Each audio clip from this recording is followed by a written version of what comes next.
Ladies and gentlemen, your excellencies, today, the very foundations of the international legal order, strategic stability, and the UN-centric system of global politics are being put to the test. It will be impossible to resolve the conflicts that are multiplying without getting to their root causes and restoring faith in our ability to join forces for the common good and justice for all. Let us be frank. Not all states represented in this room recognize the key principle of the UN Charter, the sovereign equality of all states. The United States has long, through the words of its presidents, declared its own exceptionalism. This also applies to Washington's attitude towards its allies, from whom it demands unquestioning obedience, even to the detriment of their national interests. Rule America. That is the essence of the notorious rule-based order, which is a direct threat to multilateralism and international law. The most important components of international law, the UN Charter and the decisions of our Council, are interpreted by the collective West in a perverse and selective manner, depending on what instructions are handed down from the White House. And many Security Council resolutions are outright ignored. These include Resolution 2202, which endorsed the Minsk agreements on Ukraine, and Resolution 1031, which endorsed the Dayton Agreement on peace in Bosnia and Herzegovina on the basis of the principle of equal rights for the three constituent peoples and two entities. The sabotage of resolutions on the Middle East can be discussed endlessly. It suffices to mention Anthony Blinken's statement in an interview with CNN in February 2021 in response to a question about what he thinks about the decision of the previous U.S. administration to recognize the Syrian Golan Heights as belonging to Israel.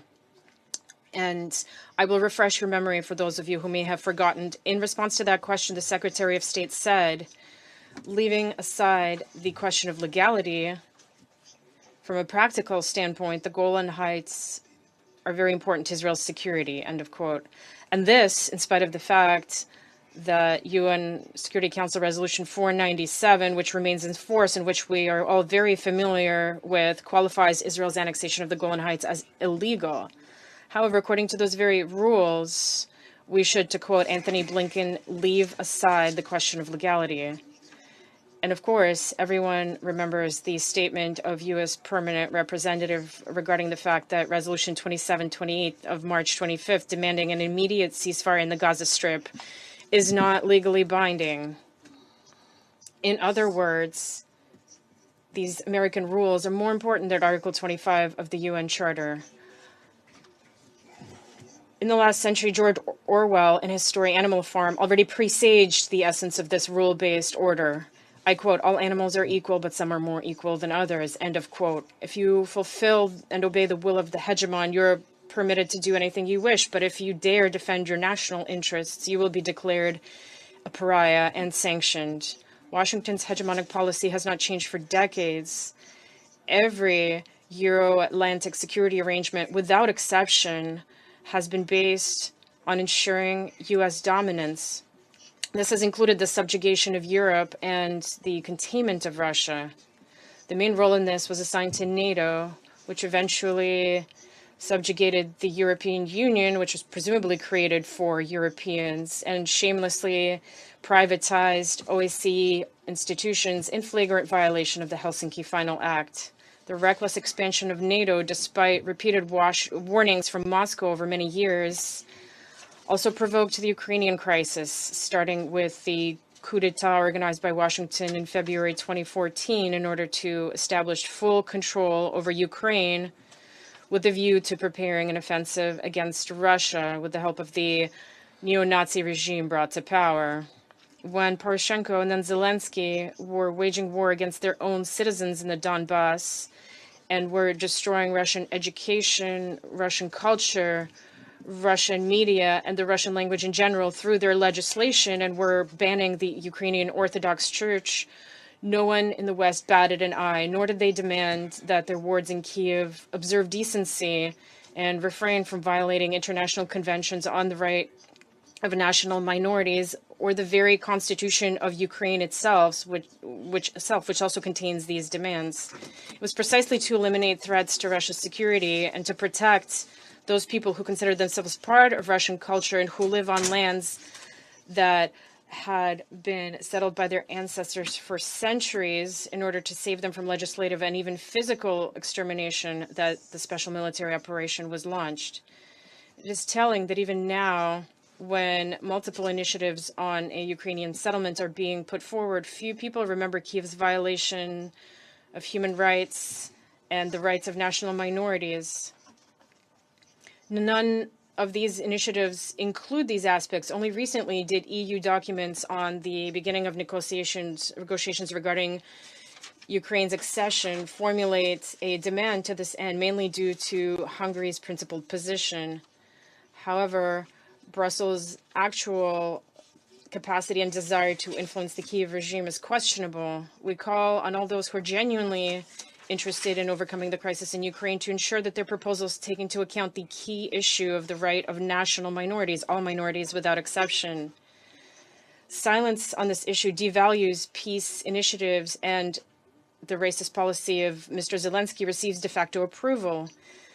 It is typical that 10 years ago in 2014, Zelensky said, if the people in the east of Ukraine and Crimea want to speak Russian, let them be, leave them alone, let them speak Russian legally. Language will never divide our homeland, end of quote.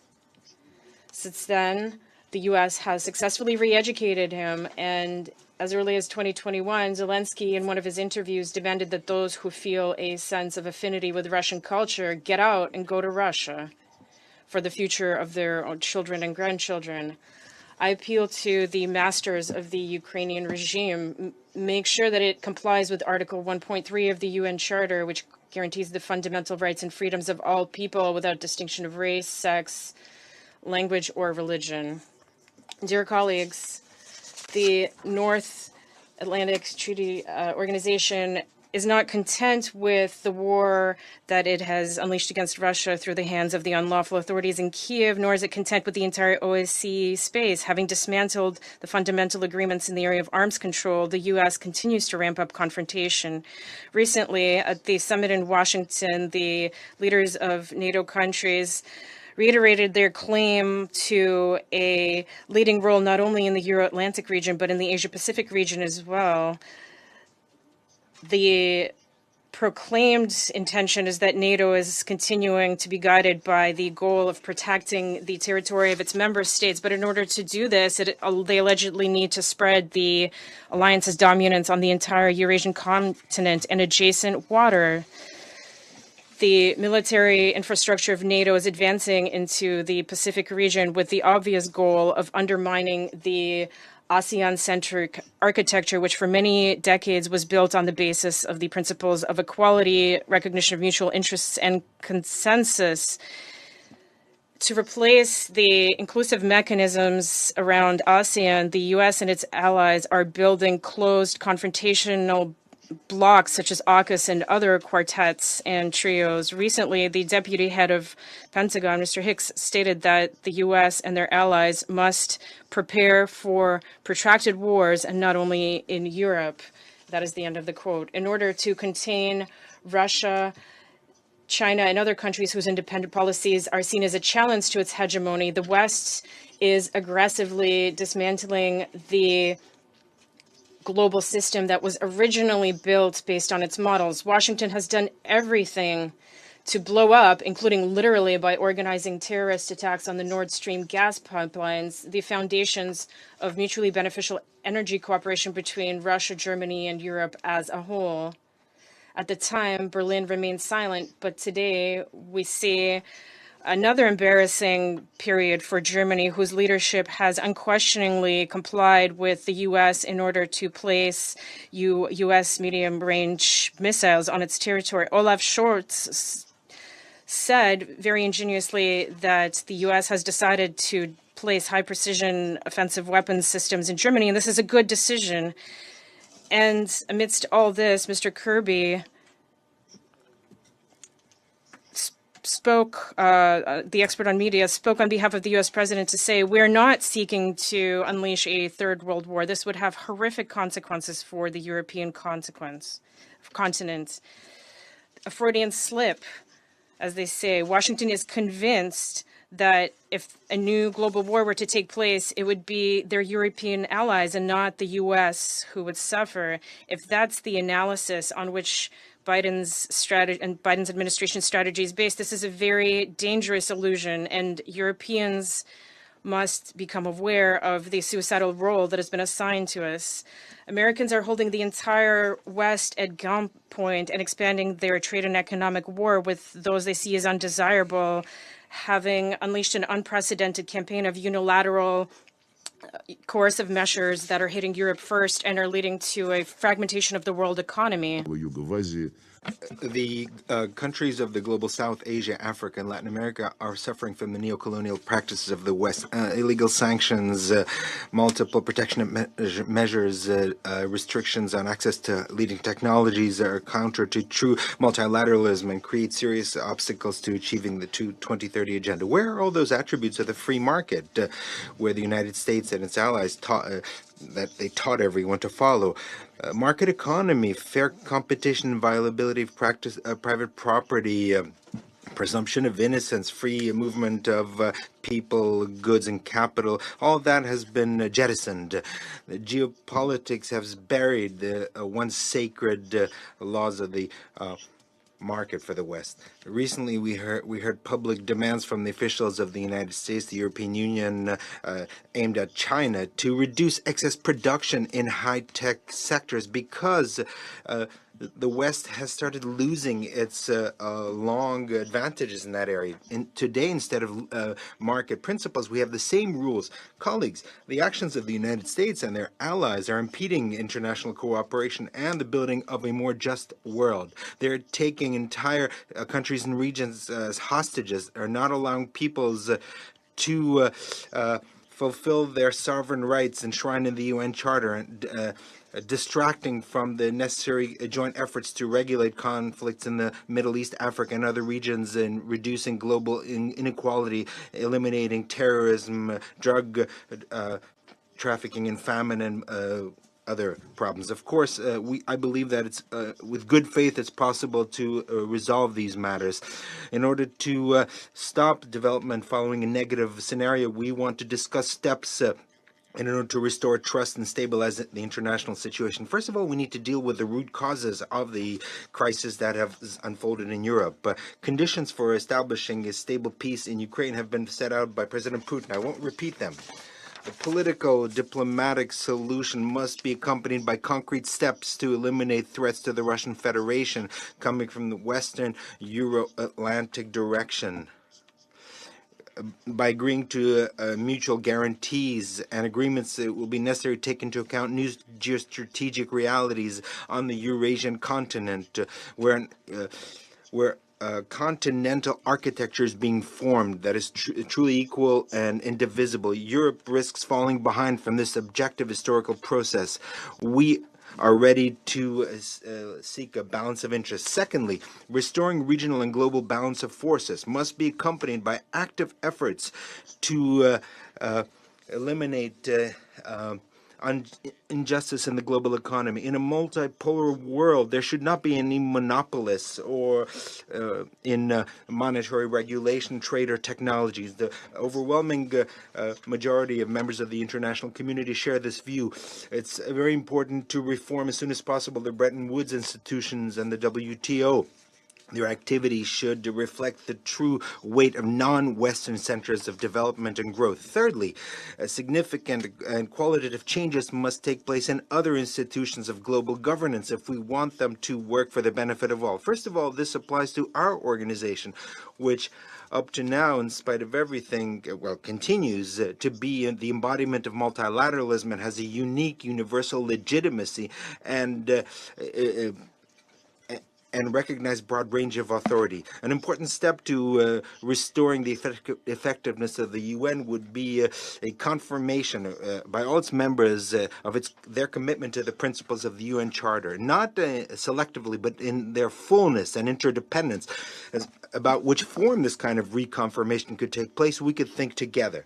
An important work is being done by the group of friends in defense of the UN Charter established at the initiative of Venezuela. We invite all countries that still believe in the rule of international law to join this work. A key aspect of reforms of the UN must be changing the makeup of the Security Council, although this by itself will not lead to productive work unless there is a basic agreement on the methods of work among its permanent members.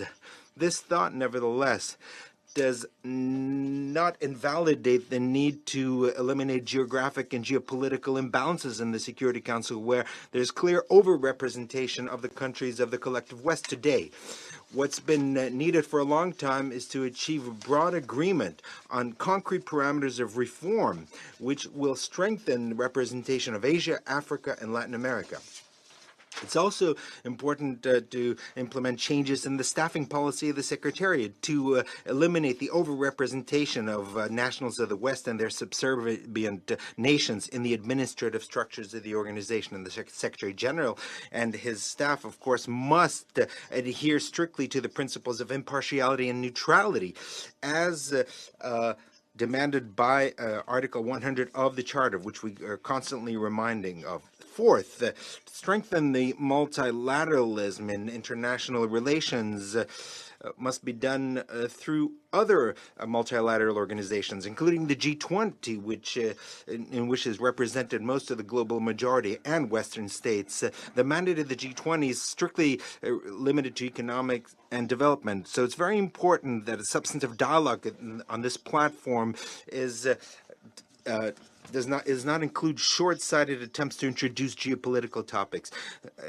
An increasingly important role, based on the principles of the UN Charter, is played by BRICS and the Shanghai Organization for Cooperation. It includes countries that represent various regions and civilizations that are cooperating on the basis of equality, mutual respect, consensus, and mutual compromise. This is this global standard of multilateral cooperation with the participation of major powers.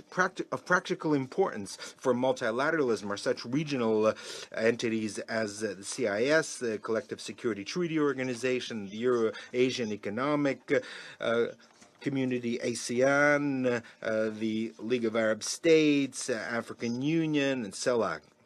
We see as an important task to develop multiple and diverse contacts between them, including with the support of the UN. The Russian presidency of the Council will devote a topic on its agenda to the Eurasian regional organizations. Colleagues, speaking at the Parliamentary Forum of the BRICS on the 9th of July in St. Petersburg, Vladimir Putin said that the formation of a world order that reflects a real balance of forces is a complex and in many ways, a painful process. End of quote. Discussions on this topic, we believe, must be developed without devolving into pointless polemics.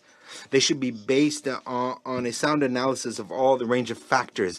First and foremost, it's important to restore professional diplomacy, culture of dialogue, the ability to hear and to listen, maintain channels of crisis communication.